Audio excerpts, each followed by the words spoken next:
What's up, seniors? Hope you guys are doing well, and of course, welcome to your 13th pre-cal class with, of course, me, your favorite teacher. So today we're actually going to be looking at example number 4, which is on page 260 of your textbooks. Then after I explain example number 4, you guys are going to go to page 266 and answer problems 15 and 17. Although at the end of the video, I'll remind that to you guys. Okay, so here we go.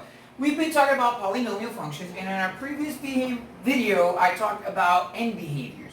And I said that if the graphs had an even exponent, they would be similar to a quadratic, and if they had an odd exponent, they would be similar to a cubic.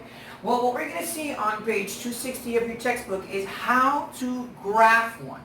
Now, I'm going to do a procedure a bit different than the way they do it in your textbook because I feel that this is easier, and because generally, this is what they require you to do when they want you to graph a polynomial function. Of course, if you have a scientific calculator, that would then be a different method.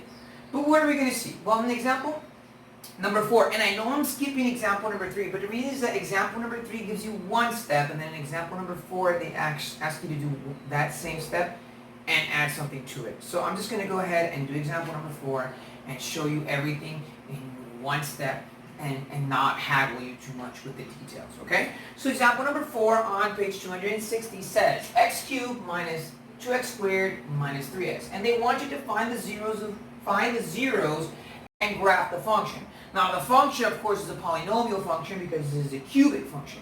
So we're going to find the zeros and then we're going to graph it, which means that first we're going to do a little bit of algebra and then we're going to graph the numbers and the answers, okay? So what we're going to do is we're going to equal everything to 0. So we're going to say x cubed minus 2x squared minus 3x equals 0. After we equal everything to 0, we look for a common factor. Now between x cubed, 2x squared, and 3x, the only factor is x. And we're actually going to choose x. Okay? And we're going to divide everything by x. And of course, we subtract our exponents, so 3 minus 1 is 2, that would be x squared. And then 2 minus 1 is 1, so that would be minus 2x. And of course, this cancels out, and that would be minus 3. And that equals 0. So, we're actually halfway there. Just like the Bon Jovi song. I know, sorry, bad joke. Anyway, what I mean is that we're halfway there is that we already know that x is going to equal to 0. But I have to find here what's in the middle. So what am I going to do? Well, you're going to factor this out. Okay? And let me erase this and then we'll get back to it in a minute. You're going to factor, you say x, and how do I factor it out? Well, I think of two numbers that when I multiply equal negative 3 and when I add equal negative 2. So if you're thinking to yourself, negative 3 and positive 1, you are exactly right. Completely correct. So, you're going to say x minus 3 times x plus 1, and we're going to equal each term to 0, so equal to 0. And we're going to say, well, x equals 0, so I solved part of that equation. Then I have x minus 3 equals 0, so that means I'm going to add 3. So you're going to say plus 3, and x is going to equal 3. And then you have x plus 1 equals 0, so you're going to subtract 1, and x equals negative 1. So that means that the graph is actually going to pass through these points. Okay? So at 0, 3,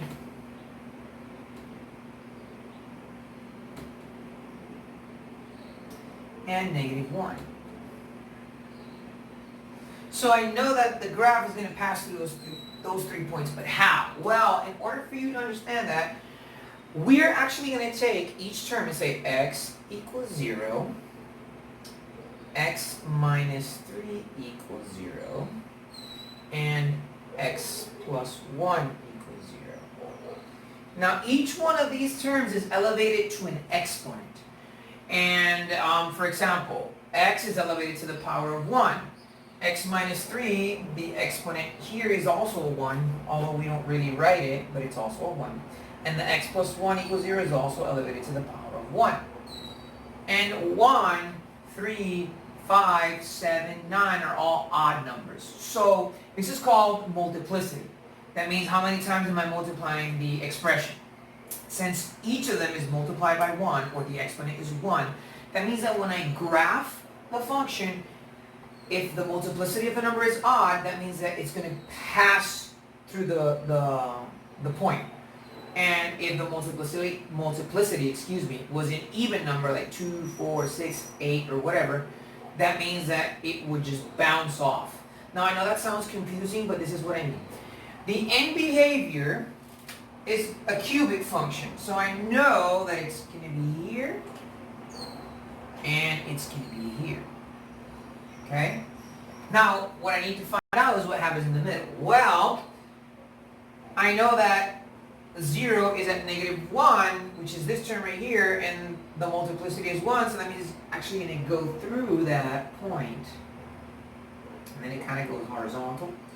Then at x equals 0, x is elevated to the power of 1, so that means that it actually goes through the 0 as well.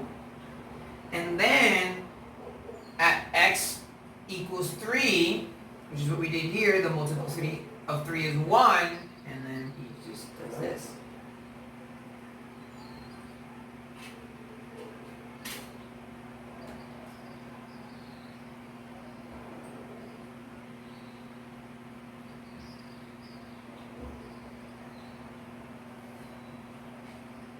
And it would be a cubic function, like that. So let me recap what I did, okay? First thing I did was I equaled everything to 0, okay? And then I found a common factor, which was x, which is why I have the x out here. And then I divided everything by x, so 3 minus 1 is 2, and that's x squared. And then I have 2x squared minus x is actually 2x, because I subtract the exponent, and the x's here cancel out, and that's 3. Then I factor the equation, and I think of two numbers that when I multiply with negative 3, when I add equal negative 2, and what I do then is I simply say x minus 3 and x plus 1. So I separate them.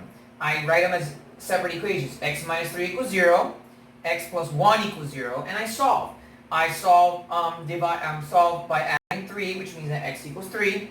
I solve by subtracting 1, which means x equals negative 1, and of course here x equals 0. And that means that the graph is actually going to pass through the points negative 3, 0, negative 1, 0, and 3. Okay? Now how I graph them actually depends on this. Okay? Each x term is elevated to the power of 1. X elevated to the power of 1, x minus 3 elevated to the power of 1, and x plus 1 elevated to the power of 1. As they are elevated to the power of 1, that means that when I graph them, the line is going to go straight through the axis. So that means I'm going to start down here. When I get to negative 1, I actually pass through the x-axis, okay? And then I go back down again, and since this x is elevated to the power of 1, I pass through the 0, and then I'm going to go straight to 3. And since 3 is also elevated to the power of 1, I just go through them.